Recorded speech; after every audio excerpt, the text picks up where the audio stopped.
आज हम लोग एक बार फिर कोरिलेशन के बारे में पढ़ेंगे। इसके पहले हम लोग कोरिलेशन का बेसिक कॉन्सेप्ट क्या है उसके बारे में जान चुके हैं। फिर कोरिलेशन जानने के बाद हम लोग प्रोडक्ट मोमेंट कोरिलेशन, ये पियर्सन प्रोडक्ट मोमेंट कोरिलेशन क्या है, इसके एजम्पशन क्या है और पियर्सन प्रोडक्ट मोमेंट कोरिलेशन का कैसे कैलकुलेशन करेंगे, इसके बारे में भी हम लोग पढ़ चुके हैं प्रीवियस क्लासेस में। फिर हम लोग रैंक ऑर्डर कोरिलेशन क्या है, यानी स्पीयरमैन ने ये रैंक ऑर्डर कोरिलेशन दिया था और इनके बेसिक एजम्पशन क्या है और फिर इसका कैलकुलेशन कैसे करेंगे, इसके बारे में भी हम लोग जानकारी हासिल कर चुके हैं। आज हम लोग बाइसेरियल कोरिलेशन के बारे में पढ़ेंगे, है ना। ये बाइसेरियल कोरिलेशन, इसको हम द्विपंक्तिक सहसंबंध भी कहते हैं, हिंदी में द्विपंक्तिक सहसंबंध कहा जाता है। अब देखिए इसके बेसिक एजम्पशन क्या है। ये कहता है कि लीनियर कोरिलेशन है ना, दैट मीन्स ये कहता है कि इसमें दो चरों के बीच का जो संबंध होना चाहिए वो रेखीय होना चाहिए, जिसको हम एक रेखा के रूप में व्यक्त कर सकते हैं। साथ ही साथ नॉर्मल डिस्ट्रीब्यूशन, यहाँ पे जो आंकड़े होंगे वो क्या होंगे, ये नॉर्मल डिस्ट्रीब्यूशन पर आधारित होगा। तो निश्चित तरीके से आपको पता है कि अगर डेटा हमारा नॉर्मल डिस्ट्रीब्यूशन को फॉलो कर रहा है तो वो क्या होंगे, पैरामेट्रिक स्टैटिस्टिक्स होंगे। ये जो बाइसेरियल कोरिलेशन है ये क्या है, पैरामेट्रिक स्टैटिस्टिक्स है ना। पैरामेट्रिक स्टैटिस्टिक्स के बारे में भी हम पिछले क्लासेस में पढ़ा चुके हैं, नॉर्मल डिस्ट्रीब्यूशन के बारे में भी हम पिछले क्लासेस में बता चुके हैं। तो नॉर्मल डिस्ट्रीब्यूशन है ना। तो इसके अलावा इसमें जो मेजर चीज है, ये चीज ध्यान देना है कि इसमें जो दो वेरिएबल होते हैं वो इसमें एक वेरिएबल होता है कंटिन्यूअस और दूसरा वेरिएबल जो होता है वो आर्टिफिशियल डाइकोटोमी वेरिएबल है ना, कृत्रिम द्विभाजी। यानी कंटिन्यूअस एक चर जो होता है वो सतत होता है और दूसरा जो होता है वो होता है कृत्रिम द्विभाजी चर। तो इन चीजों का आपको यहाँ पे ध्यान रखना है ना। तो कहने का मतलब ये है कि जो ये बाइसेरियल कोरिलेशन विधि का व्यवहार ऐसे दो चरों के बीच सहसंबंध निकालने के लिए किया जाता है जिनमें एक चर जो होते हैं वो कंटिन्यूअस होता है और तथा दूसरा चर जो होता है वो द्विभाजी होता है, लेकिन द्विभाजी में क्या आर्टिफिशियल होते हैं, कृत्रिम द्विभाजी होता है। अब हम थोड़ा सा जानते हैं कि आर्टिफिशियल डाइकोटोमी है क्या। तो यहाँ पे क्या होते हैं कि जिस चर को दो भागों में विभाजित किया जाता है, कोई ऐसा वेरिएबल जिसको हम दो भागों में विभाजित कर सकते हैं। यहाँ पे देखिए डाइकोटोमी है ना, डाइकोटोमी मीन्स जिसको हम दो भागों में विभाजित किया गया हो, जिस चर या सिलगुण को दो भागों में विभाजित किया गया हो और उनके बीच कोई वास्तविक रिक्ति न हो बल्कि अवास्तविक रिक्ति हो, है ना। दैट मीन्स उनके बीच दो भागों में हम उसको कोई ऐसा वेरिएबल जिसको हम दो भागों में विभक्त कर रहे हैं, डाइकोटोमी मीन्स द्विभाजी, दो भागों में विभक्त कर रहे हैं और उन चरों के बीच उनके बीच जहां पे हम दो भागों में विभक्त कर रहे हैं उनके बीच कोई क्या कर रहे हैं कि जेन्युइन गैप, वास्तविक गैप नहीं हो बल्कि आर्बिट्ररी गैप हो। इससे हम क्या करते हैं, अवास्तविक द्विभाजन या बाधित द्विभाजन, इसको हम आर्बिट्ररी डाइकोटोमी या फिर फोर्स डाइकोटोमी, आर्बिट्ररी डाइकोटोमी फिर फोर्स डाइकोटोमी कहते हैं। जैसे पास या फेल है ना, पास और फेल में देखिए यहाँ पे जेन्युइन गैप नहीं है। अकॉर्डिंग टू टीचर्स पे कहीं पे 30% में भी पास होता है, कहीं पे 40% पे पास होता है। तो ये टीचर्स बिहेवियर पे डिपेंड करता है कि वो क्या क्या क्वालिफाई डिसाइड करता है। तो दैट मीन्स ये क्या हो गया, आर्टिफिशियली डाइकोटोमी है ना। क्वालिफाइंग एक स्कोर्स दिया हुआ है, इस कोर्स को हम क्या करते हैं, डाइकोटोमी कर रहे हैं, दो भागों में विभाजित कर रहे हैं कि इतना से ज्यादा स्कोर्स लाएंगे तो वो पास होंगे, इससे कम स्कोर्स लाएंगे तो वो फेल होंगे। तो यहाँ पे आप देख रहे हैं कि ऑलरेडी ये क्या है, आर्टिफिशियल डाइकोटोमी है, फोर्स डाइकोटोमी है ना, कृत्रिम द्विभाजी है, ये जेन्युइन द्विभाजी नहीं है। और फिर इसके अलावा एक एग्जाम निश्चित तरीके से आप यहाँ पे देख सकते हैं कि कोई वास्तविक रिक्ति नहीं है। जैसे कि हम अपनी इच्छा से कहीं 30, कहीं 40 तथा कहीं 40, कहीं 50 अंक के पास फेल का आधार बना लेते हैं। तो मैंने कहा ना कि हम टीचर्स पे डिपेंड करता है कि हमारा बिहेवियर क्या है। कहीं कहीं 60% भी करता है कि क्वालिफाई मार्क्स है, कहीं 70%। मान ली कि आपने कोई टेस्ट का निर्माण किया और टेस्ट निर्माण करने के बाद आपने अपने तरीके से एक इंस्ट्रक्शन दे दिए कि जो बच्चे 70% से अबव लाएंगे वो क्या होंगे, पास होंगे, उसके नीचे के जो स्कोर्स होंगे वो फेल होंगे। तो ये क्या हो गया, ये जेन्युइन डाइकोटोमी नहीं है, सॉरी ये जेन्युइन गैप नहीं है, ये क्या है, आर्बिट्ररी गैप है, ये पर्सन टू पर्सन वेरी करता है। तो इसी टाइप से आप ये भी कर सकते हैं कि एक्टिव और इनएक्टिव, आप किसको एक्टिव मानोगे, आप किसको इनएक्टिव मानोगे। फिर ट्रेंड अनट्रेंड, आप किस क्वालिफिकेशन को ट्रेंड मानोगे, किस क्वालिफिकेशन को अनट्रेंड मानोगे। फिर नॉर्मल, एबनॉर्मल, सक्सेसफुल, अनसक्सेसफुल, किसको आप ईमानदार, ऑनेस्ट, डिसऑनेस्ट, आप किसको ईमानदार मानोगे, किसको हेल्दी मानोगे, किसको अनहेल्दी मानोगे। मतलब क्या क्या सिम्टम होना चाहिए कि आप उसको हेल्दी मानोगे, क्या क्या सिम्टम नहीं होगा तो आप उसको अनहेल्दी मानोगे। फिर इसके अलावा किसको आप अच्छा कहोगे, किसको आप बुरा करोगे, गुड बैड। फिर मॉरल इमोरल, तो ये सारे जो है क्या है, ये आर्बिट्ररी डाइकोटोमी है। फिर इसकी एक अभिधारणा ये भी है कि जो मैंने कहा कि द्विभाजन में यानी डाइकोटोमी में प्रासामान्य वितरण की विशेषता उपलब्ध हो। ये जो जिस चर को, जो हमारा जैसे जिस चर को हम डाइकोटोमी कह रहे हैं, आर्टिफिशियल डाइकोटोमी वेरिएबल है, उसमें क्या होना चाहिए, क्या कहते हैं, नॉर्मली डिस्ट्रीब्यूशन की अभिधारणा की विशेषता की उपलब्ध हो। जैसे सफल, असफल, स्वस्थ, अस्वस्थ आदि द्विभाजनों में प्रासामान्य वितरण की विशेषता उपलब्ध होनी चाहिए। तो ये जो है इनके बेसिक कैरेक्टरिस्टिक्स है बाइसीरियल कोरिलेशन का। अक्सर यहां से भी नेट का क्वेश्चन पूछा जाता है कि ये किस प्रकार का स्टैटिस्टिक्स है, तो आप क्या कहोगे, पैरामेट्रिक स्टैटिस्टिक्स। साथ ही साथ यहाँ पे एक चीज का होना चाहिए कि क्या होना चाहिए कि यहाँ पे डेटा, जब ये पैरामेट्रिक स्टैटिस्टिक्स है तो मैं यहाँ पे लिखने में भूल गया हूँ, यहाँ पे होगा कि इंटरवल स्केल्स में डेटा होना चाहिए। बाइसीरियल कोरिलेशन निकालने के लिए जो डेटा होगा वो क्या होगा, इंटरवल स्केल में होना चाहिए। तो निश्चित तरीके से आप देख रहे हैं कि जैसे जैसे ये क्या है कि एडवांस कोरिलेशन मेथड है। ये सारी चीज अभी तक आपने क्या पढ़ा, प्रोडक्ट मोमेंट कोरिलेशन के बारे में जानकारी हासिल किया, रैंक ऑर्डर कोरिलेशन के बारे में जानकारी हासिल किया। तो ये सारे आप क्लास 11, 12 में, क्लास 9, 10 में भी पढ़ चुके हैं। लेकिन ये जो बाइसीरियल कोरिलेशन है, फिर इसके बाद आप पॉइंट बाइसीरियल पढ़ेंगे, फिर टेट्राकोरिक पढ़ेंगे, फिर फाइव कोफिशिएंट पढ़ेंगे। तो ये जो है ये advance correlation, advanced correlational method है। तो निश्चित तरीके से थोड़ा सा प्रॉब्लम क्रिएट हो सकता है इसके बारे में आपको जानने के लिए, लेकिन अगर आप ध्यान से समझेंगे, इनके बेसिक कॉन्सेप्ट को अगर आप जानेंगे तो आई थिंक, मुझे नहीं लगता कि ज्यादा प्रॉब्लम आपको होगा। तो ये है इनके बेसिक एजम्पशन है। अब हम आते हैं इनके कैलकुलेशन हम कैसे करेंगे, है ना। तो आप यहाँ पे देख सकते हो, ये देखिए बाइसीरियल कोरिलेशन है ना। मैंने क्या कहा कि बाइसीरियल कोरिलेशन के लिए मैंने ये कहा कि एक चर सतत हो, है ना। एक चर आपका क्या होगा, एक चर आपका सतत होगा। एक चर देखिए यहाँ पे, एक चर आपका सतत यानी कंटिन्यूअस हो, एवं दूसरा चर क्या है, बाध्य द्विभाजित यानी फोर्स डाइकोटोमी हो। अब यहाँ पे देखिए इनका जो फॉर्मूला होता है, ये क्या है, इनका फॉर्मूला है। तो आर, ये है ना, बाइसीरियल को देखिए हम कैसे दिखाते हैं, आर बाइसीरियल। यहाँ पे देखिए ये बाइसीरियल है। बाइसीरियल कोरिलेशन के लिए हम यहाँ पे लिखेंगे आर BIS इक्वल टू क्या होता है, MP। M कैपिटल M होगा और P छोटा सा डिनोट करेंगे, फिर -MQ, फिर सिग्मा T, फिर ब्रैकेट में PQ बटे Y और ब्रैकेट क्लोज। यहां पे देखिए MP जो है, MP क्या है, मीन ऑफ फास्ट ग्रुप, है ना, जो पहला समूह होगा, है ना। जैसे अब मैंने कहा कि यहाँ पे फोर्स डाइकोटोमी जो है उनके दो ग्रुप होंगे, जिनको हम जैसे सफल, असफल, इसी टाइप से। तो उनका जो पहला ग्रुप होगा उनका मीन कितना है, MP ये डिनोट कर रहा है कि मीन ऑफ फास्ट ग्रुप, पहला ग्रुप जो है उस ग्रुप का मीन कितना है। यहाँ पे आप देख सकते हैं कि क्या है, ये जो मीन है, mean of fast group MP हो गया। फिर अब देखिए MQ क्या हो जाएगा, मीन ऑफ सेकेंड ग्रुप, यानी जो दूसरा ग्रुप है उनका माध्य कितना है। फिर sigma T SD, standard SD means होता है standard deviation of total group, है ना, पूरा समूह का मानक विचलन। जो ये ग्रुप है, इस पूरा ग्रुप का क्या मानक विचलन कितना है। फिर P जो होता है proportion of the sample of fast group. P क्या है, proportion of the sample of fast group, पहला समूह के प्रतिदर्श का अनुपात, है ना। Q क्या है, proportion of the sample of second group, दूसरे समूह के प्रतिदर्श का अनुपात।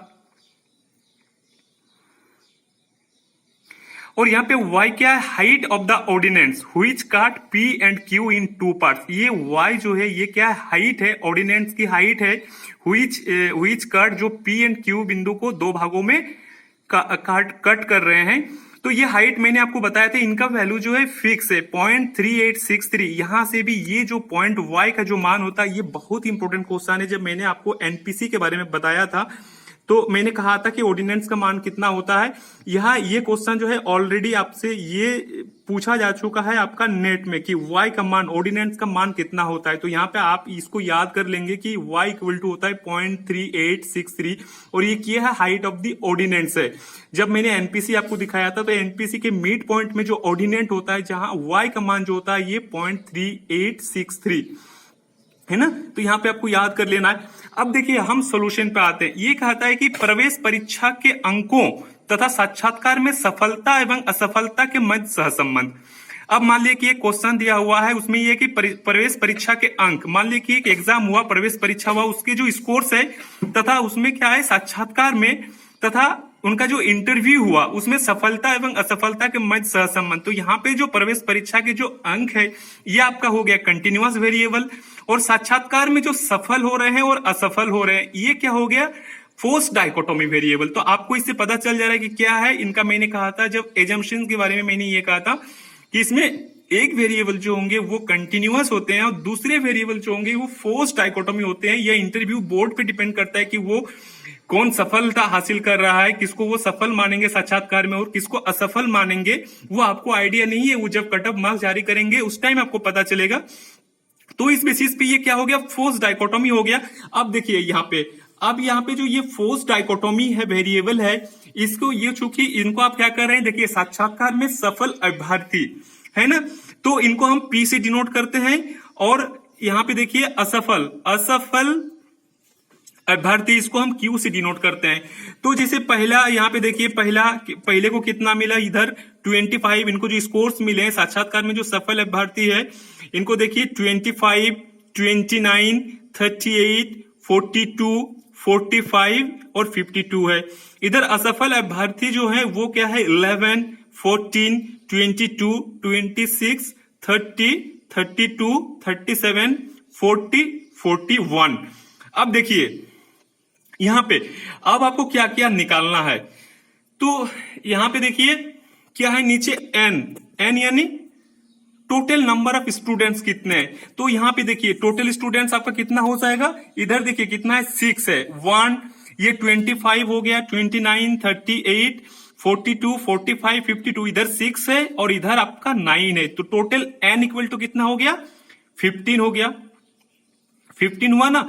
और एनपी है ना, एनपी मीन्स क्या है, एनपी आपका ये कह रहे हैं कि साक्षात्कार में सफल अभ्यर्थियों की संख्या, तो ये कितना है एनपी 6। एनपी इसको देखिए हम पी टोटल, एन क्या थे टोटल नंबर ऑफ स्टूडेंट्स और पी क्या है साक्षात्कार में सफल अभ्यर्थी।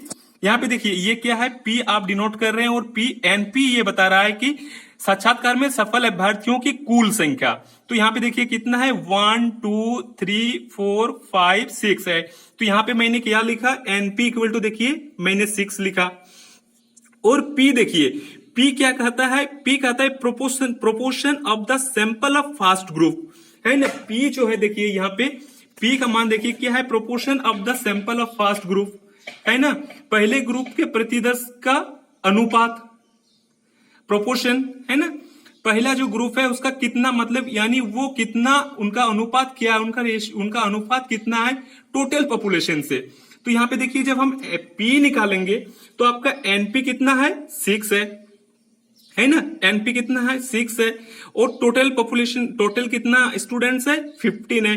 तो 60/15 इक्वल टू कितना हो गया 0.5। और एमपी मैंने क्या कहा था, एमपी जो है एम बड़ा है पी छोटा है, ये मैंने कहा था मीन ऑफ फास्ट ग्रुप। यहाँ पे देखिए मीन ऑफ फास्ट ग्रुप। तो मैंने आपको ऑलरेडी मैं कह चुका हूं कि जब भी आप हायर स्टैटिस्टिक्स निकालोगे तो आपको मीन का जरूरत होगा, स्टैंडर्ड डेविएशन को जरूरत होगा, ये आपके बेसिक कॉन्सेप्ट है। तो मीन कैसे निकालेंगे, ये जो 6 इंडिविजुअल स्कोर्स है सारे को जोड़ के हम 6 से डिवाइडेड करेंगे तो जो हमारा मीन आएगा पहला ग्रुप का वो कितना हो जाएगा 38.40। एज इट इज जैसे हमने इसमें किया ऐसे ही इसमें करना है। ये पहला ग्रुप है, ये दूसरा ग्रुप है। अब देखिए दूसरा ग्रुप में एनक्यू कितना है यानी नंबर ऑफ स्टूडेंट्स कितने हैं, असफल साक्षात्कार में असफल अभ्यर्थियों की संख्या, साक्षात्कार में असफल अभ्यर्थियों की कुल संख्या जो है वो कितना है 9 है। और क्यू जो है, क्यू क्या कहता है proportion of the sample of second group, यानी इनका कितना अनुपात है टोटल जनसंख्या में से कितना भाग इसका है सेकंड ग्रुप में, तो एन क्यू कितना है 9 और ये कितना है 15, तो यहाँ पे कितना हो जाएगा 0.6। As it is M Q क्या करता है कि mean of second group M Q, M क्या कहते हैं एम मीन को रिप्रेजेंट कर रहा है, क्यू क्या है सेकंड ग्रुप है, तो मीन ऑफ सेकंड ग्रुप।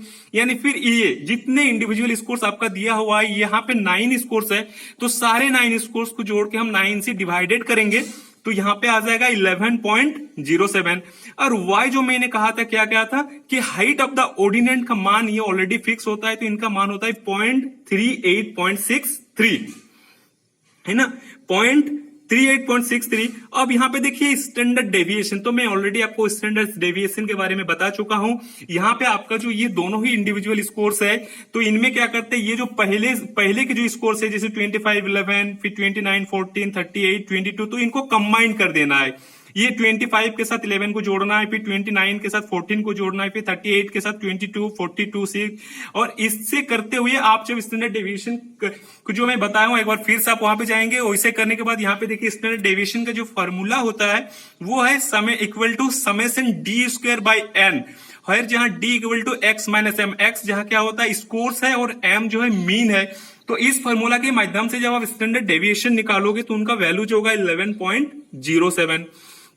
अब देखिए, अब आपको सारे वैल्यू निकल गया। यहां पे देखिए अब फॉर्मूला ये है आर बाइसीरियल इक्वल टू क्या होता है MP minus M Q by sigma T bracket P Q बटे वाई और ब्रैकेट क्लोज। तो यहां पे देखिए एमपी है ना, क्या है मीन ऑफ फर्स्ट ग्रुप का 38.40, एम क्यू क्या है मीन ऑफ सेकेंड ग्रुप, तो ये 28.11, और यहां पे क्या है सिग्मा टी है ना, ये क्या कहता है standard deviation of total group, यानी पूरे ग्रुप का मानक विचलन है 11.07, और P जो है proportionate of the sample of first group 0.4, और ये क्या है proportion of the sample of second group ये 0.6 है, और यहाँ पे Y जो है ये क्या कहता है Y को हाइट ऑफ द ऑर्डिनेंट का जो मान है ये है 0.3863। तो यहाँ पे देखिए जब हम 38.40 को 28.11 यानी 38.40 से ये क्या है 38 है ना, थोड़ा सा बड़ा कर देते हैं इसको, हाँ 38.40 से हम 28.11 को घटाएंगे तो कितना बचेगा 10.39 बटे 11.07, और फिर यहाँ पे 0.4 इंटू 0.6 को मल्टीपल करेंगे तो क्या हो जाएगा 0.24 है ना, 0.24 हो गया। अब फिर इसको डिवाइडेड बाय 0.3863, तो यहाँ पे आप देख सकते हैं जब हम 10.39 को 11.07 से डिवाइडेड करेंगे तो यहाँ पे हो जाएगा 0.9385 इंटू, और फिर 0.24 को हम जब 0.3863 से डिवाइडेड करेंगे तो ये हो जाएगा 0.65। अब ये दोनों को 0.9385 इंटू 0.65 को जब हम मल्टीप्लाई करेंगे तो इनका जो वैल्यू होगा वो 0.58। तो यहाँ पे आप देख सकते हैं कि आर बाइसीरियल का जो वैल्यू होगा वो 0.58। तो इस टाइप से, हाँ यहाँ पे आपको लगा होगा कि ये जो कैलकुलेशन है दरअसल यहाँ पे मैंने क्या किया कि स्टैंडर्ड डेविएशन मैंने आपको निकाल के नहीं दिखाया, आपको मैंने प्रीवियस क्लासेस में ऑलरेडी स्टैंडर्ड डेविएशन से रिलेटेड जितने क्या कहते हैं कि केसेस हैं मैंने पहले भी बताया था कि when raw data are given, जब रो डेटा दिया हुआ तो उस कंडीशंस में, जब दैट मींस जब अनग्रुप डेटा हो तो उस कंडीशंस में आप स्टैंडर्ड डेविएशन कैसे निकालोगे। जब ग्रुप डेटा हो, ग्रुप डेटा में भी मैंने ये चीज कहा था कि अनग्रुप डेटा में मैंने ये कहा कि when raw data are given, जब रो डेटा दिया हुआ तो उस कंडीशंस में स्टैंडर्ड डेविएशन के लिए कौन सा फॉर्मूला यूज होगा। सेकंड, जब मैंने ग्रुप डेटा में ये क्या था कि व्हेन इन क्या कहते हैं scores and frequency are given, जब स्कोर्स भी दिया हुआ हो और फ्रीक्वेंसी भी दिया हुआ हो तो उस कंडीशन में स्टैंडर्ड डेविएशन आप कैसे निकालोगे।